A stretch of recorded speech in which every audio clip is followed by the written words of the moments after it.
ओम नमः शिवाय। श्री वैभव लक्ष्मी व्रत की कथा। एक बड़ा शहर था।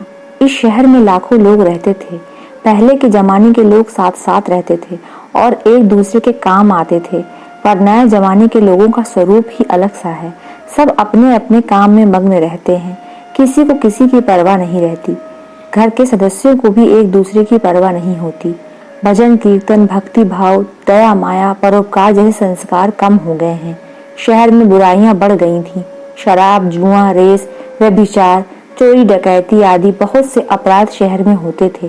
कहावत है कि हजारों निराशा में एक आशा की किरण छिपी होती है। इसी तरह इतनी सारी बुराइयों के बावजूद शहर में कुछ अच्छे लोग भी रहते थे। ऐसे अच्छे लोगों में शीला और उनके पति की गृहस्थी मानी जाती थी। शीला धार्मिक प्रकृति की और संतोषी थी। उसका पति भी विवेकी और सुशील था। शीला और उनका पति ईमानदारी से जीते थे। वे किसी की बुराई नहीं करते थे और प्रभु भजन में अच्छी तरह समय व्यतीत कर रहे थे। उनकी गृहस्थी आदर्श गृहस्थी मानी जाती थी और शहर के लोग उनकी गृहस्थी की सराहना करते थे। शीला की गृहस्थी इसी तरह खुशी खुशी चल रही थी, पर कहा जाता है कि कर्म की गति अटल है। विधाता के लिखे लेख को कोई समझ नहीं सकता। इंसान का नसीब पल भर में राजा को रंक बना देता है और रंक को राजा। शीला के पति को पूर्व जन्म के कर्म भोगने बाकी रह गए होंगे कि वह बुरे लोगों से दोस्ती कर बैठा। वह जल्द से जल्द करोड़पति होने के ख्वाब देखने लगा। इसीलिए वह गलत रास्ते पर चल निकला और करोड़पति की बजाय रोडपति बन गया, यानी रास्ते पर भटकते भिखारी जैसी उसकी स्थिति हो गई थी। शहर में शराब, जुआ, रेस, चरस, गांजा आदि बंदियां फैली हुई थीं। उसमें शीला का पति भी फंस गया। दोस्तों के साथ उसे भी शराब की आदत हो गई। जल्द से जल्द पैसा वाला बनने की लालच में दोस्तों के साथ रेस जुआ भी खेलने लगा। इसी तरह बचाई हुई धनराशि, पत्नी के गहने, सब कुछ रेस जुए में गवा दिए। समय के परिवर्तन के साथ घर में दरिद्रता और भुखमरी फैल गई। सुख के खाने की बजाय 2 वक्त के भोजन के लाले पड़ गए और शीला को पति की गालियां खाने का वक्त आ गया था। शीला सुशील और संस्कारी स्त्री थी। उसको पति के बर्ताव से बहुत दुख हुआ, किंतु वह भगवान पर भरोसा कर कर बड़े दिल रखकर दुख सहने लगी। कहा जाता है कि सुख के पीछे दुख और दुख के पीछे सुख आता ही है, इसीलिए दुख के बाद सुख आएगा ही, ऐसी श्रद्धा के साथ शीला प्रभु भक्ति में लीन रहने लगी। इसी तरह शीला असह्य दुख सहते सहते प्रभु भक्ति में वक्त बिताने लगी थी। अचानक एक दिन दोपहर में उनके द्वार पर किसी ने दस्तक दी। शीला सोच में पड़ गई कि मुझ जैसे गरीब के घर में इस वक्त कौन आया होगा। फिर भी द्वार पर आए हुए अतिथि का आदर करना चाहिए। ऐसे आर्य धर्म के संस्कार वाली शीला ने खड़े होकर द्वार खोला तो देखा एक माँ जी खड़ी थी। वे बड़ी उम्र की लगती थीं, किंतु उनके चेहरे पर अलौकिक तेज निखर रहा था। उनकी आंखों में से मानो अमृत बह रहा था। उनके भव्य चेहरे से करुणा और प्यार छलकता था। उनको देखते ही शीला के मन में अपार शांति छा गई। वैसे शीला इस माँ जी को पहचानती न थी, फिर भी उनको देखकर शीला के रोम रोम में आनंद छा गया। शीला माँ जी को आदर के साथ घर में ले आई। घर में बिठाने के लिए कुछ भी नहीं था, अतः शीला ने सकुचा कर एक फटी हुई चादर पर उनको बिठाया। माँ जी ने कहा, क्यों शीला, मुझे पहचाना नहीं? शीला ने सकुचा कर कहा, माँ, आपको देखते ही बहुत खुशी हो रही है, बहुत शांति हो रही है। ऐसा लगता है मैं बहुत दिनों से जिसे ढूंढ रही थी वे आप ही हैं, पर मैं आपको पहचान नहीं पाई। माँ जी ने हंसकर कहा, क्यों भूल गई? हर शुक्रवार को लक्ष्मी जी के मंदिर में भजन कीर्तन होते हैं, तब मैं भी वहां आती हूँ। वहां हर शुक्रवार को हम मिलते हैं। पति जब से गलत रास्ते पर चला गया था, तब से शीला बहुत दुखी हो गई थी और दुख की मारी वह लक्ष्मी जी के मंदिर में भी नहीं जाती थी। बाहर के लोगों के साथ नजर मिलाते भी उसे शर्म लगती थी। उसने दिमाग पर जोर दिया, पर वह माँ जी उसे याद नहीं आ रही थी। तभी माँ जी ने कहा, तू लक्ष्मी जी के मंदिर में कितने मधुर भजन गाती थी, अभी तू दिखाई नहीं देती थी, इसलिए मुझे हुआ कि कहीं तू बीमार तो नहीं हो गई है ना। ऐसा सोचकर मैं तुझसे मिलने चली आई हूँ। माँ जी के अति प्रेम भरे शब्दों से शीला का हृदय पिघल गया। उसकी आंखों में आंसू आ गए। माँ जी के सामने वह बिलक बिलक कर रोने लगी। यह देखकर माँ जी शीला के नजदीक आईं और उसकी सशक्ति पीठ पर प्यार भरा हाथ फेर कर सांत्वना देने लगी। माँ जी ने कहा, बेटी, सुख और दुख तो धूप और छांव जैसे होते हैं। सुख के पीछे दुख आता है और दुख के पीछे सुख भी आता है। धैर्य रखो बेटी, और तुझे क्या परेशानी है? अपने दुख की बात मुझे सुना, तेरा मन भी हल्का हो जाएगा और तेरे दुख का कोई उपाय भी मिल जाएगा। माँ जी की बात सुनकर शीला के मन को शांति मिली। उसने माँ जी से कहा, माँ, मेरी गृहस्थी में भरपूर सुख और खुशियां थी। मेरे पति भी सुशील थे। अचानक हमारा भाग्य हमसे रूठ गया। मेरे पति बुरी संगति में फंस गए और बुरी आदतों के शिकार हो गए तथा अपना सब कुछ गंवा बैठे हैं तथा हम रास्ते के भिखारी जैसे बन गए हैं। यह सुनकर माँ जी ने कहा, ऐसा कहा जाता है कि कर्म की गति न्यारी होती है। हर इंसान को अपने कर्म भुगतने ही पड़ते हैं, इसलिए तू चिंता मत कर। अब तू कर्म भुगत चुकी है, अब तुम्हारे सुख के दिन अवश्य आएंगे।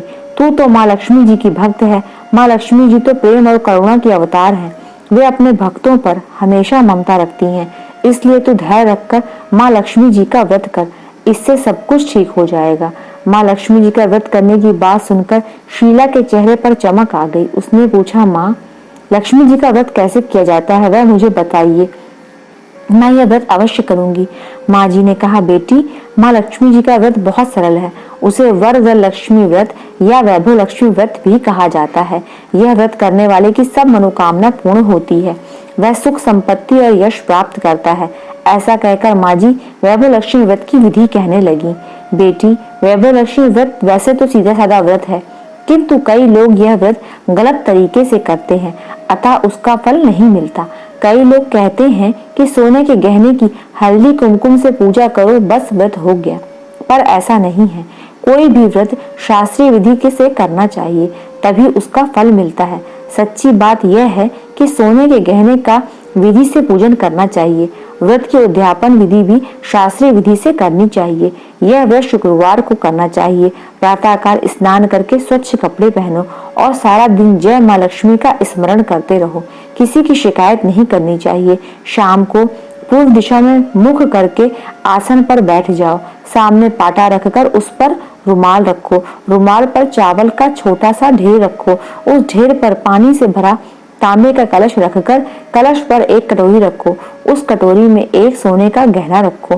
सोने का ना हो तो चांदी का भी चलेगा, चांदी का ना हो तो नगद रुपया भी चलेगा। बाद में घी का दीपक जलाकर धूप सुलगाकर रखो। माँ लक्ष्मी जी के बहुत स्वरूप हैं और माँ लक्ष्मी जी को श्री यंत्र अति प्रिय है, अतः वैभव लक्ष्मी में पूजन विधि करते वक्त सर्वप्रथम श्री यंत्र और लक्ष्मी जी के विविध स्वरूपों का सच्चे दिल से दर्शन करो। उसके बाद लक्ष्मी स्तवन का पाठ करो। बाद में कटोरी में रखे हुए गहने या रुपयों को हल्दी, कुमकुम और चावल चढ़ाकर पूजा करो और लाल रंग का फूल चढ़ाओ। शाम को कोई मीठी चीज बनाकर उसका प्रसाद रखो। ना हो सके तो शक्कर या गुड़ भी चल सकता है। फिर आरती करके 11 बार सच्चे हृदय से जय माँ लक्ष्मी बोलो। बाद में 11 या 21 शुक्रवार यह व्रत करने का दृढ़ संकल्प माँ के सामने करो और जो आपकी मनोकामना हो वह पूरी करने को माँ लक्ष्मी जी से विनती करो। फिर माँ का प्रसाद बांट दो और थोड़ा प्रसाद अपने लिए रखो। अगर आप में शक्ति हो तो सारा दिन उपवास रखो और सिर्फ प्रसाद खाकर शुक्रवार का व्रत करो। ना शक्ति हो तो एक बार शाम को प्रसाद ग्रहण करते समय खाना खा लो। अगर थोड़ी शक्ति भी ना हो तो दोनों बार भोजन कर सकते हो। बाद में कटोरी में रखा गहना या रुपया ले लो। कलश का पानी तुलसी की क्यारी में डाल दो और चावल पक्षियों को डाल दो। इसी तरह शास्त्रीय विधि से व्रत करने से उसका फल अवश्य मिलता है। इस व्रत के प्रभाव से सब प्रकार की विपत्ति दूर होकर आदमी माला माल हो जाता है। संतान न हो तो संतान की प्राप्ति होती है। सौभाग्यवती स्त्री का सौभाग्य अखंड रहता है। कुमारी लड़की को मनभावन पति मिलता है। शीला यह सुनकर आनंदित हो गई। फिर पूछा, माँ, आपने वैभव लक्ष्मी व्रत की शास्त्रीय विधि बताई है, वैसे मैं अवश्य करूंगी, किंतु उसकी उद्यापन विधि किस तरह करनी चाहिए यह भी कृपा करके सुनाइए। माँ जी ने कहा, 11 या 21 जो मन्नत मानी हो उतने शुक्रवार यह वैभव लक्ष्मी व्रत पूरी श्रद्धा और भावना से करना चाहिए। व्रत के आखिरी शुक्रवार को खीर या नैवेद्य रखो। पूजन विधि हर शुक्रवार को करते हैं वैसे ही करनी चाहिए। पूजन विधि के बाद श्रीफल फोड़ो और कम से कम 7 कुंवारी या सौभाग्यशाली स्त्रियों को कुमकुम का तिलक करके वैभव लक्ष्मी व्रत की एक पुस्तक उपहार में देनी चाहिए और सबको खीर का प्रसाद देना चाहिए। फिर धनलक्ष्मी स्वरूप, वैभव लक्ष्मी स्वरूप माँ लक्ष्मी जी की छवि को प्रणाम करें। माँ लक्ष्मी जी का यह स्वरूप वैभव देने वाला है। प्रणाम करके मन ही मन भावुकता से माँ की प्रार्थना करते वक्त कहें कि हे माँ धनलक्ष्मी, हे माँ वैभवलक्ष्मी, मैंने सच्चे हृदय से आपका व्रत पूर्ण किया है, तो हे माँ हमारी मनोकामना पूर्ण कीजिए, हमारा सबका कल्याण कीजिए। जिसे संतान ना हो संतान देना, सौभाग्यशाली स्त्री का सौभाग्य अखंड रखना, कुंवारी लड़की को मन भावन पति देना। आपका यह चमत्कारी वैभवलक्ष्मी व्रत जो करे उसकी सब विपत्ति दूर करना, सबको सुखी करना। हे माँ आपकी महिमा अपरंपार है। माँ जी के पास से वैभवलक्ष्मी व्रत की शास्त्रीय विधि सुनकर शीला भाव विभोर उठी। उसे लगा मानो सुख का रास्ता मिल गया। उसने आंखें बंद करके मन ही मन उसी क्षण संकल्प लिया कि हे वैभवलक्ष्मी माँ, मैं भी माँ जी के कहे अनुसार श्रद्धा पूर्वक शास्त्रीय विधि से वैभवलक्ष्मी व्रत 21 शुक्रवार तक करूंगी और व्रत की शास्त्रीय रीति से अनुसार आप ही उद्यापन विधि भी करूंगी। शीला ने संकल्प करके आंखें खोली तो देखा सामने कोई न था। वह विस्मित हो गई कि माँ जी कहाँ गई। यह माँ जी कोई दूसरी नहीं थी, साक्षात लक्ष्मी जी ही थी। शीला लक्ष्मी जी की भक्त थी, इसीलिए अपने भक्त को रास्ता दिखाने के लिए माँ लक्ष्मी देवी माँ जी का स्वरूप धारण करके शीला के पास आई थी। दूसरे दिन शुक्रवार था। प्रातः काल स्नान करके स्वच्छ कपड़े पहनकर शीला मन ही मन श्रद्धा और पूरे भाव से जय माँ लक्ष्मी का मन ही मन स्मरण करने लगी। सारा दिन किसी की चुगली नहीं की। शाम हुई तब हाथ पांव मुंह धोकर शीला पूर्व दिशा में मुंह करके बैठी। घर में पहले तो बहुत से सोने के गहने थे, पर पति ने गलत रास्ते पर चलकर सब गिरवी रख दिए। पर नाक की चुन्नी बच गई थी। नाक की चुन्नी निकालकर उसे धोकर शीला ने कटोरी में रख दी। सामने पाटे पर रुमाल रखकर मुट्ठी भर चावल का ढेर किया। उस पर तांबे का कलश पानी भरकर रखा। उसके ऊपर कील वाली कटोरी रखी। फिर विधि पूर्वक वंदन, स्तवन, पूजन वगैरह किया और घर में थोड़ी शक्कर थी, फिर प्रसाद में रखकर वैभवलक्ष्मी व्रत किया। यह प्रसाद पहले पति को खिलाया। प्रसाद खाते ही पति के स्वभाव में फर्क पड़ गया। उसने उस दिन शीला को मारा नहीं और सताया भी नहीं। शीला को बहुत आनंद हुआ। उसके मन में वैभवलक्ष्मी व्रत के लिए श्रद्धा बढ़ गई। शीला ने पूर्ण श्रद्धा और भक्ति से 21 शुक्रवार तक व्रत किया। 21वें शुक्रवार को विधि पूर्वक उद्यापन विधि करके 7 स्त्रियों को वैभवलक्ष्मी व्रत की 7 पुस्तकें उपहार में दी। फिर माता जी के धनलक्ष्मी स्वरूप की छवि को वंदन करके भाव से मन ही मन प्रार्थना करने लगी। हे माँ धनलक्ष्मी, मैंने आपका वैभवलक्ष्मी व्रत करने की मन्नत मानी थी। यह व्रत आज पूर्ण किया है माँ। हे माँ, मेरी हर विपत्ति दूर करो, हमारा सबका कल्याण करो।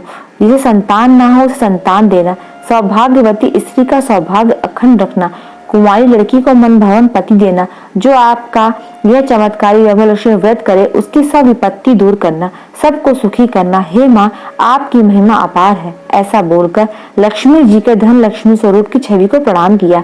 इस तरह शास्त्रीय विधि से शीला ने श्रद्धा से व्रत किया और तुरंत ही उसे उसका फल मिला।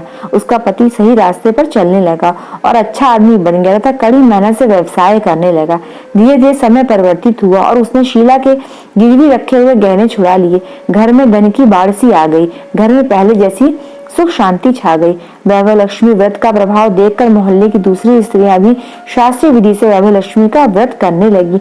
हे माँ धनलक्ष्मी, आप जैसे शीला में प्रसन्न हुई उसी तरह आपका व्रत करने वाले सब पर प्रसन्न होना, सबको सुख शांति देना। जय धनलक्ष्मी माँ, जय वैभवलक्ष्मी माँ। प्रिय भक्तों, इसी के साथ माँ वैभवलक्ष्मी व्रत कथा संपन्न होती है। मिलते हैं अगले वीडियो में, तब तक के लिए धन्यवाद।